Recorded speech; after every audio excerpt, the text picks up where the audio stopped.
أعوذ بالله مالك كل شي والملك، من ملك زايل وفاني يملكوها الملوك،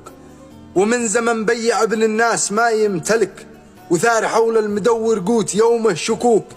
ومن مشاريع من تابع وراها هلك، ومن تخلف حضاري في زمان المكوك، ومن علاقات كيدية ومنهج حلك يخرج أشخاص تتفاخر بسوء السلوك. وارقيك يا روح ما استنكرت لا يوصلك، ولا تلاقي من أمن به ولا يوصلوك، لو أقدر فيك ولا قصيك ولا نقلك، من الواقع اليوم لا أعملك عليهم بلوك، لكن لك الوعد مني والوفا ما هلك، لا ما يجي خير خلق الله له يحملوك، تستعمليني بدرب الحق واستعملك في كل نافع ومالك، والذي يعذلوك يكفي رضا الله ما العالم ولو يعزلك، مصيرهم بعد هذا العزل يستقبلوك، مصيرهم بعد هذا العزل يستقبلوك.